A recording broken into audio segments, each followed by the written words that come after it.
Amigos de Conversaciones, os estáis preguntando ¿qué es este vídeo? Pues os explicamos. Muchos de vosotros nos habéis comentado que lleváis casi 9 meses cubriendo el coronavirus, da igual que estéis en la sección de Cultura, en Nacional o Deportes. Y dentro de unos días se celebran las elecciones americanas, uno de esos momentos informativos muy potentes y quizá os ha pillado un poco a contrapié, no sabéis mucho cuáles han sido los temas de la campaña, no habéis seguido excesivamente los debates electorales y hemos pensado desde Conversaciones facilitaros un poco ese trabajo de documentación. No lo vamos a contar nosotros, sino que hemos acudido a una experta. Ella es Teresa Sadaba, profesora de Sistemas Políticos Comparados, especialista en política americana, y le vamos a preguntar a Teresa, ¿cómo es el sistema electoral americano? El sistema electoral americano es súper complicado, pero hay 3 cosas que yo creo que tienen que quedar muy claras. La primera es que podemos encontrar 50 modelos de elecciones diferentes, es decir, cada estado organiza las elecciones a su manera.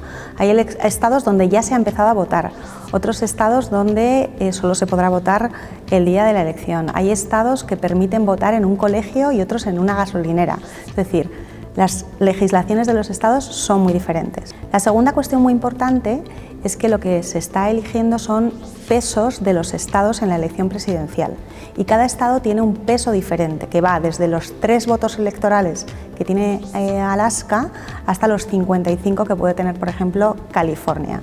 Entonces, en el resultado final no es lo mismo esos estados donde el peso electoral es muchísimo mayor que en otros, ¿no? Y la tercera cuestión es que el voto electoral del Estado, esos 55 de California o esos 3 de Alaska, se consiguen por mayoría simple, es decir, el ganador se lleva todo el voto electoral, lo que se denomina el winner takes all system. Hay estados en los que ya se sabe quién va a ganar, ya se ha adjudicado si son republicanos o demócratas. Y en estas elecciones se está hablando de 6 estados donde podría inclinarse el voto hacia un lado o hacia otro, donde se llaman los battlegrounds, donde se está fraguando la batalla, y esos 6 estados son Florida, que es un estado ya tradicionalmente battleground y donde el voto hispano es muy importante, Carolina del Norte, que lleva también unos años de battleground, y Pensilvania, más 3 donde en las elecciones de 2016 Trump ganó por muy poquito, que son Wisconsin, Arizona y Michigan. Esos 6 son los que todo el mundo da como battlegrounds. Yo añadiría el estado de Texas, que es muy importante porque es un estado tradicionalmente republicano, pero que en los últimos años ha ido avanzando el voto demócrata y que además pesa mucho, son 38 votos electorales. Y luego hay 2 battlegrounds tradicionales, que son Ohio y Georgia, que también creo que hay que estar muy atentos a lo que pueda pasar. Bueno, ha sido una campaña un poco atípica, ¿no? Con toda la incertidumbre del COVID, con un presidente enfermo, con 2 candidatos que tampoco convencen a nadie. Los temas más relevantes y los que han ido saliendo también en prensa y en los debates están muy ligados, por ejemplo, a la seguridad y todos los problemas que hubo en torno a las movilizaciones y manifestaciones con el Black Lives Matter. Eso ha llevado también a un tema de racismo, a hablar de nuevo de este tema. Por supuesto, se ha hablado del tema COVID y de la gestión.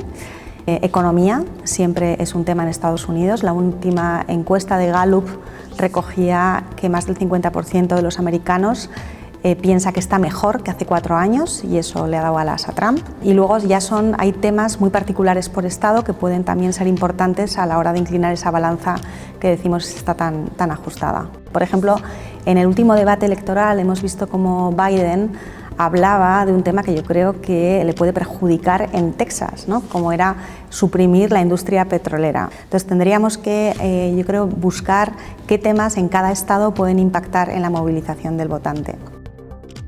También hay que ser consciente de que todo aquello que en estos últimos días refuerce los estereotipos y las imágenes que ya tiene el votante en una visión negativa de cada uno de los candidatos puede movilizar a la contra. Por ejemplo, todo aquello que refuerce la imagen de payaso de Trump puede movilizar a un electorado demócrata. Y al revés, todo aquello que refuerce la idea de que el candidato demócrata Biden es demasiado mayor, se le olvidan las cosas y que va a ser incapaz de gestionar un país, pues puede movilizar al votante de Trump. Los PACs son una figura que existe en Estados Unidos, se llaman Political Action Committees y son recaudadores de fondos para causas concretas. Está el PAC de los veteranos de guerra, el PAC de los antiarmas, el PAC de los proarmas, y lo que hacen es donar ese dinero o activar el dinero en pro del candidato que crean que apoya su causa. ¿Qué ocurre? Que también ellos pueden hacer campaña y entonces nos encontramos con que en las campañas electorales americanas el juego no está solo entre los dos partidos, o los partidos también minoritarios que pueda haber, sino también entre los propios PACs que montan sus anuncios, están presentes en los mensajes, etc. En estas elecciones lo que se está viendo es que hay mucho más PAC movilizado anti-Trump o pro-Biden que en el lado contrario. Aunque también yo creo que tenemos que ser muy conscientes de que en las elecciones de 2016, tanto los PACs, el dinero, las encuestas, todo señalaba y apuntaba a la victoria de Hillary y finalmente ganó Trump, eso sí, de forma muy ajustada.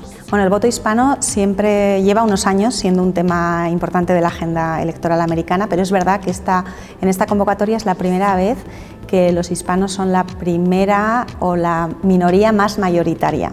Y además se puede decir que el voto hispano no es uniforme, está muy fragmentado, no es lo mismo lo que votan los puertorriqueños de Nueva York y los cubanos de Florida, ¿no? Y en este caso hay dos estados, Texas y Florida, donde el voto hispano puede tener mucha incidencia. Por lo tanto, los candidatos, las campañas se han fijado mucho en el voto hispano y creo que va a ser un tema muy relevante de aquí a las próximas también convocatorias. Fundamentalmente por dos motivos. El primero, porque en esos márgenes tan estrechos de diferencia entre un candidato u otro, después de la noche electoral, lo que se abra en el correo puede de nuevo cambiar el resultado, pero también porque, como decíamos, cada estado tiene sus leyes electorales y hay estados que obligan a recuentos en caso de que la diferencia sea menor de un porcentaje. Esto es lo que ocurrió, por ejemplo, en el año 2000 en Florida, donde la diferencia entre un candidato y otro era menor a lo exigido por la ley y por lo tanto tuvieron que empezar con los recuentos, ¿no? ¿Eso qué haría? ¿Qué pasaría? Que tendríamos la incógnita de quién ha ganado las elecciones durante días, ¿no? En todo caso, en Estados Unidos la presidencia se asume el 20 de enero del año siguiente y hasta entonces digamos que tendríamos tiempo para ver qué está pasando o qué ha ocurrido en las urnas, ¿no? Bueno, todo apunta a encuestas, dinero, todo apunta a que el candidato demócrata ganará las elecciones, pero cuidado, porque esto mismo decíamos en el año 2016. El Partido Demócrata ha hecho una apuesta muy grande porque no solo quiere ganar la presidencia, sino que quiere hacerse con el legislativo, con la Cámara de Representantes, que también se elige en su totalidad, y con el tercio del Senado que se elige.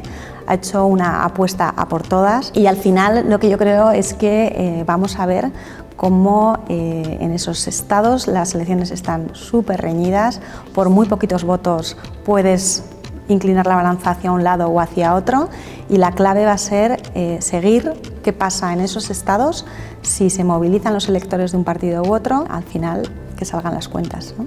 Bueno, además de las grandes cabeceras de medios, yo entraría en Real Clear Politics para las encuestas, donde tenemos información a diario de por dónde van los tiros. Otra que es súper interesante es Follow the Money, que es dónde se está invirtiendo, en qué campañas, qué candidatos consiguen más apoyos, los PACs, dónde se ponen los anuncios, etc. Y otra que se llama Open Secrets, que además de contarnos temas de por dónde va el dinero, hay otro tipo de información pues más escondida en la campaña. Muchísimas gracias, Teresa. Nos apuntamos estas tres direcciones de información para seguir la campaña electoral y esperamos tenerte muy pronto en algún coloquio de conversaciones. Muchas gracias. Pues espero que os haya servido estas pautas que nos ha dado Teresa, que disfrutéis de la noche electoral y que luego pues sigamos cubriendo el coronavirus y ojalá podamos volver a nuestros temas de redacción.